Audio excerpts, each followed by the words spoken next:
نحمده ونصلي على رسوله الكريم أما بعد فأعوذ بالله من الشيطان الرجيم بسم الله الرحمن الرحيم ربي يسر ولا تعسر وتمم بالخير وبك نستعين آمين يا رب العالمين۔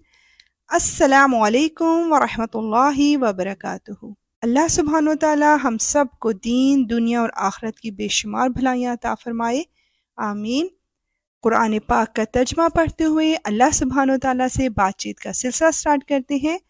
شروع اللہ کے نام سے جو بڑا مہربان نہایت رحم والا ہے۔ سورہ عمران کی آیت 96 to 97 میں عظمت کعبہ اور حج کی اہمیت کے متعلق بیان کیا جا رہا ہے۔ حقیقت یہ ہے کہ سب سے پہلا گھر جو لوگوں کی عبادت کے لیے بنایا گیا یقینی طور پر وہ ہے جو مکہ میں واقع ہے، اور بنانے کے وقت ہی سے برکتوں والا اور دنیا جہاں کے لوگوں کے لیے ہدایت کا سامان ہے۔ سبحان اللہ۔ اس میں روشن نشانیاں ہیں، مقام ابراہیم ہے، اور جو اس میں داخل ہوتا ہے امن پا جاتا ہے۔ سبحان اللہ۔ اور لوگوں میں سے جو لوگ اس تک پہنچنے کی استطاعت رکھتے ہیں ان پر اللہ کے لیے اس گھر کا حج کرنا فرض ہے، اور اگر کوئی انکار کرے تو اللہ دنیا جہاں کے تمام لوگوں سے بے نیاز ہے۔ یا رب العالمین تو تمام مسلمانوں کو حج کی سعادت نصیب فرما، آمین۔ آیت 98 to 99 میں اہل کتاب کی اسلامی دشمنی کو ظاہر کیا جا رہا ہے۔ کہہ دو کہ اے اہل کتاب، اللہ کی آیتوں کا کیوں انکار کرتے ہو؟ جو کچھ تم کرتے ہو اللہ اس سب کا گواہ ہے۔ بے شک کہہ دو کہ اے اہل کتاب، اللہ کے راستے میں ٹیڑھ پیدا کرنے کی کوشش کر کے ایک مومن کے لیے اس میں کیوں رکاوٹ ڈالتے ہو، جبکہ تم خود حقیقت حال کے گواہ ہو۔ جو کچھ تم کر رہے ہو اللہ اس سے غافل نہیں ہے۔ بے شک یا رب العالمین تو ہر چیز کا جاننے والا ہے۔ آیت 100 to 101 میں اہل کتاب کی مسلمانوں سے دشمنی بیان کی جا رہی ہے۔ اے ایمان والو، اگر تم اہل کتاب کے ایک گروہ کی بات مان لو گے تو وہ تمہارے ایمان لانے کے بعد تم کو دوبارہ کافر بنا کر چھوڑیں گے، اور تم کیسے کفر اپناؤ گے جبکہ اللہ کی آیتیں تمہارے سامنے تلاوت کی جاتی ہیں اور اس کا رسول تمہارے درمیان موجود ہے۔ اور اللہ کی سنت یہ ہے کہ جو شخص اللہ کا سہارا مضبوطی سے تھام لے وہ سیدھے راستے تک پہنچا دیا جاتا ہے۔ سبحان اللہ۔ یا رب العالمین تو ہمیں راہ حق، راہ مستقیم پر چلنے کی توفیق عطا فرما۔ آیت 102 to 104 میں بتایا جا رہا ہے کہ ہمارے دلوں میں اللہ کا کیسا خوف ہونا چاہیے۔ اے ایمان والو، دل میں اللہ کا ویسا ہی خوف رکھو جیسا خوف رکھنا اس کا حق ہے، اور خبردار تمہیں کسی اور حالت میں موت نہ آئے جبکہ اسی حالت میں آئے کہ تم مسلمان ہو، آمین۔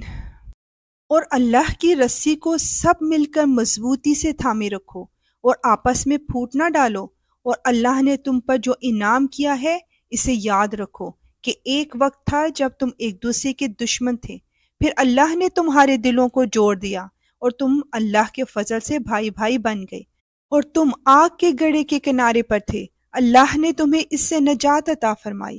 اسی طرح اللہ تمہارے لیے اپنی نشانیاں کھول کھول کر واضح کرتا ہے تاکہ تم راہ راست پر آ جاؤ۔ سبحان اللہ۔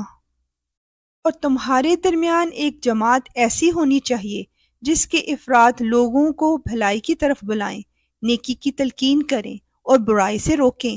ایسے ہی لوگ ہیں جو فلاح پانے والے ہیں۔ سبحان اللہ۔ یا رب العالمین ہر خوف سے بھر کر ہمارے دلوں میں اپنی ناراضگی کا خوف پیدا فرما دیجیے۔ آیت 105 to 109 میں ہم جانیں گے کہ روز قیامت میں کچھ چہرے روشن اور کچھ چہرے سیاہ کیوں ہوں گے، اور ان لوگوں کی طرح نہ ہو جانا جن کے پاس کھلے کھلے دلائل آ چکے تھے، اس کے بعد بھی انہوں نے آپس میں پھوٹ ڈالی اور اختلاف میں پڑ گئے۔ ایسے لوگوں کو سخت سزا ہوگی۔ استغفر اللہ۔ اس دن جب کچھ چہرے چمکتے ہوں گے اور کچھ چہرے سیاہ پڑ جائیں گے، چنانچہ جن لوگوں کے چہرے سیاہ پڑ جائیں گے ان سے کہا جائے گا کہ کیا تم نے اپنے ایمان کے بعد کفر اختیار کر لیا؟ لو پھر اب مزہ چکھو اس عذاب کا، کیونکہ تم کفر کیا کرتے تھے۔ اللہ اکبر۔ دوسری طرف جن لوگوں کے چہرے چمکتے ہوں گے وہ اللہ کی رحمت میں جگہ پائیں گے، وہ اسی میں ہمیشہ ہمیشہ رہیں گے۔ سبحان اللہ۔ یہ اللہ کی آیتیں ہیں جو ہم تمہیں ٹھیک ٹھیک پڑھ کر سنا رہے ہیں، اور اللہ دنیا جہاں کے لوگوں پر کسی طرح کا ظلم کرنا نہیں چاہتا۔ بے شک یا رب العالمین تو بہت محبت کرنے والا ہے۔ آسمانوں اور زمین میں جو کچھ ہے اللہ ہی کا ہے، اور اسی کی طرف تمام معاملات لوٹائے جائیں گے۔ یا رب العالمین تو ہمیں، ہمارے ماں باپ، ہمارے تمام پیاروں کو ان لوگوں میں شامل فرما جو ہمیشہ کی جنتوں میں رہنے والے ہیں۔ آمین اللہم آمین۔ قرآن کی اسپیشل دعا۔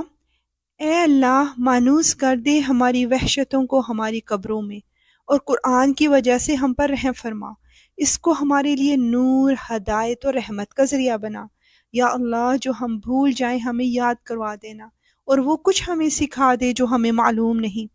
دن کی گھڑیوں میں، رات کی گھڑیوں میں تلاوت کی توفیق عطا فرما، اور اس کو ہمارے لیے دلیل بنا دے۔ بے شک تو ہر چیز پر قدرت رکھتا ہے۔ آمین۔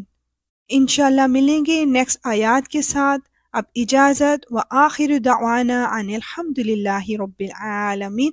سبحانک اللہم وبحمدک، اشہد ان لا الہ الا انت، استغفرک واتوب الیک۔ السلام علیکم ورحمۃ اللہ وبرکاتہ۔